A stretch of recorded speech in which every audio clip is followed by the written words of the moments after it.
I was very optimistic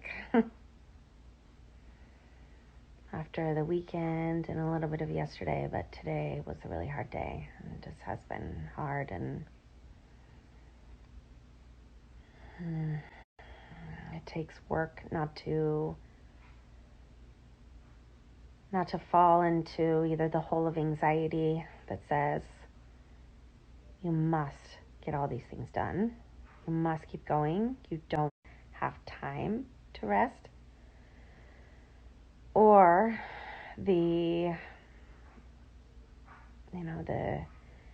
path down to depression that says, I don't want to live this way, I don't want to feel like this, I want things to be different, I want a different life, I have the will, like, in my brain, and it takes work.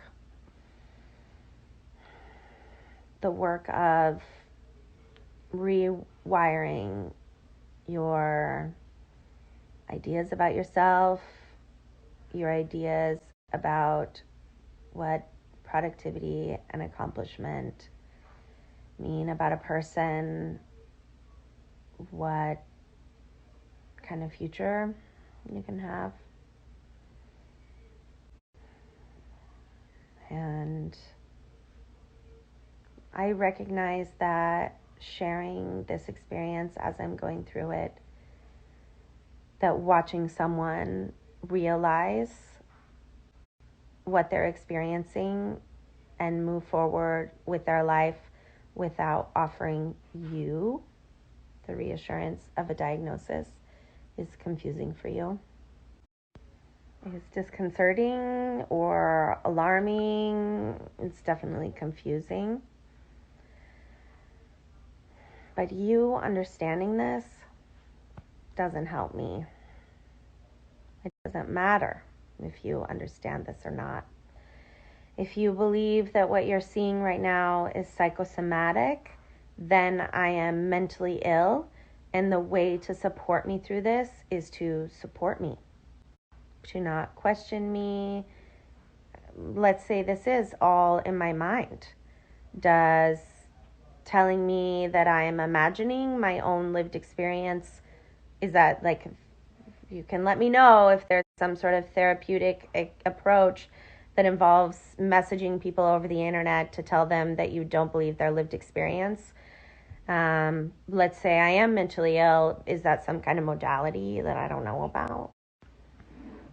If I am right, and PEM and ME are the correct diagnosis for me, if PEM explains what has been happening to me for the last 9 years, this is not someone who read something and thought that sounds nice to them. I'm a detective, as pretty much any person who lives through this is, because it is misunderstood, misdiagnosed, underdiagnosed, underfunded, and the only thing that science has figured out so far is that it seems like maybe it has something to do with the mitochondria not recovering in the way they should, and the treatment is to remove yourself from the push-crash cycle. Getting a proper diagnosis is an effort that will expend energy, and if I am right, it is the most rational, the most logical thing for me to do to preserve my energy at all costs every day moving forward, even around diagnosis. A diagnosis will not change anything. It doesn't change my experience. It validates my experience for all of you. But my lived experience is me right now feeling drained from taking the kids to summer camp, doing individual therapy, and doing parent-child therapy. And those two things today, I won't really be able to do much more than that. And if I'm making this up, then I'm really fucking mentally ill, friends. Anybody would be to do this to themselves. I know that people aren't going to believe me, and I know that it's weird to see someone showing up in the world in a way that to you looks healthy, and then for them to learn the name of a thing, to learn what that thing means for their body. It's really not that weird for this next part. And then to act upon the information that they now understand. That's what you're seeing. That's the change. Is I didn't have information and understanding, and now I do. And because I understand, I have to live my life in an entirely different way if I don't want to lose more of what I have. And again, you're thinking, you don't have a diagnosis. How can I believe you? Because a medical authority has not told me. The diagnostic process for this is, number one, first finding someone who knows anything about it or believes it's real. Big hurdle. This is going to take some time. This is very new. This is the case with anything that's new. So let's say I find the person. Then I will go into them, and they are going to ask me a lot of questions about my symptoms and about my history. And then, using that information, they are going to determine, based on what they have read about ME/CFS, if they think that's a good diagnosis. Being a doctor trains you in a lot of things and gives you a lot of expertise that I don't have. But I don't really see any evidence that I don't have the capacity to do the exact same process as the doctor will be doing and make a determination in my own best interest. And I know that I'm going to need to do a lot of work around feeling defensive. Around this, I always need to do work around defensiveness. This is coming out of, I'm going to share with you an exchange that I had with a therapist, like someone who's I just newly started engaging with, and I'm going to use it an example of what really everyone should not do when messaging me, but my goodness, terrible, very unprofessional behavior as a mental health care provider. And I want people to see this so that if you are a mental health care provider and someone starts talking to you about chronic fatigue syndrome, you don't do anything like this. This is wrong. This is bad. Don't do it.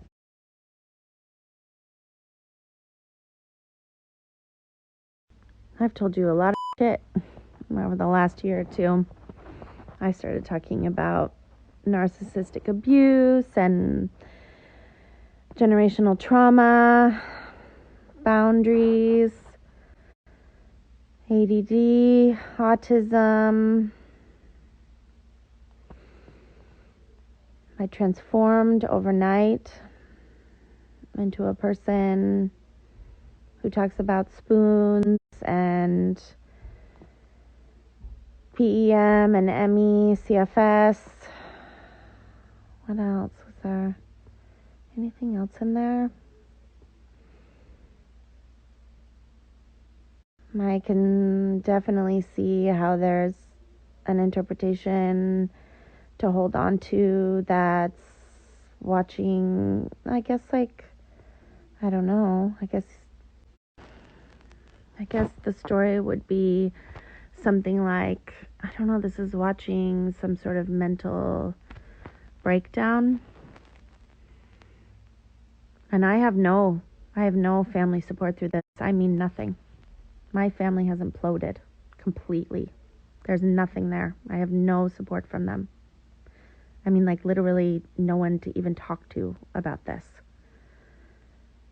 I don't even mean money or time or physical labor.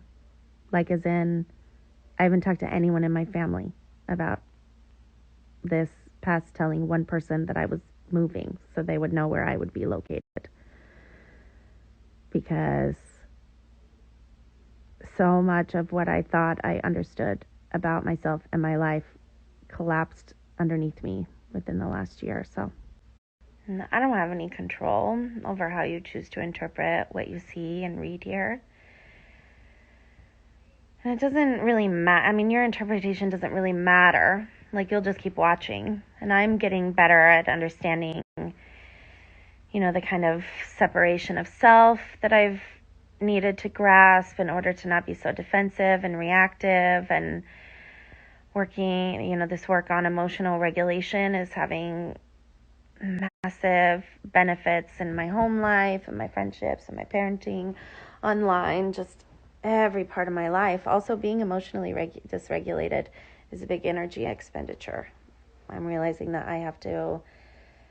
I really need to lean into just calming and regulating myself more often and more consistently for my own health, not even for the benefit, not just for the benefit of others in my interaction. And in the context of trying to share with you just how bad things are for me in terms of my capacity and how far I push myself and how deep this flare is, sharing these messages with you right now, I want to get it out there because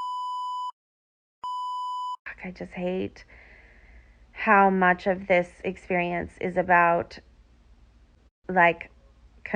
remaking my entire vision or understanding of my life and my capacity and my future and my potential, which again, it doesn't fucking matter if I have an official diagnosis. All I'm doing is self-care, okay? Stop writing me to tell me that you think that it's going to make a difference. It's too much energy. I feel my feelings so differently. I have to hold myself back. Even leaving, I gotta put the phone down. Leaving these messages right now. My face is flushing. My body, I'm shaking. I'm vibrating. It's my back, my arms, my shoulders. I kind of feel it in my face. I'm very drained. And what you saw before, the thing I keep saying, what was I supposed to do? What are you supposed to do if you live your life feeling this way? What are you supposed to do? Other than, if you don't understand what it is, you just keep going. What else was there, right? That is why there was such a dramatic change, because the thing I was doing, the pushing, was bad and wrong, and I understand that now. So you can keep popping your popcorn and placing your bets and, I don't know, waiting for your predictions to come true. Oh, I do not have it in me to worry about that anymore. You go ahead. There's another path you can take. You can believe me. I don't really understand why I would make this up. I don't know what I would gain. You can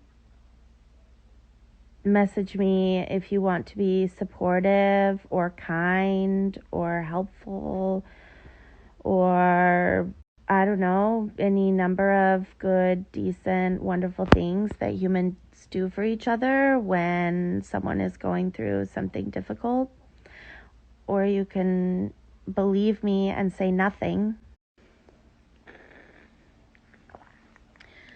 I'm not making these messages. I'm not using up this energy for today because I'm worried about, I don't believe, I don't think it matters if people believe me, necessarily. That doesn't matter to me.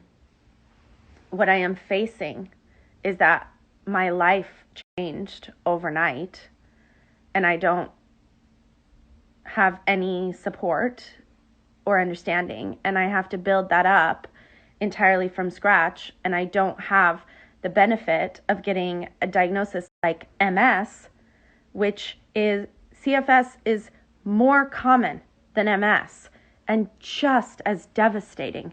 But many of you don't know what it is, and so the person dealing with the devastating, debilitating, life-altering illness that there's literally nothing they can do about except adapt and live with, must convince and teach literally every person in their life what it is. It fucking sucks. This is my effort to make my life better and that of many other people who are dealing with this,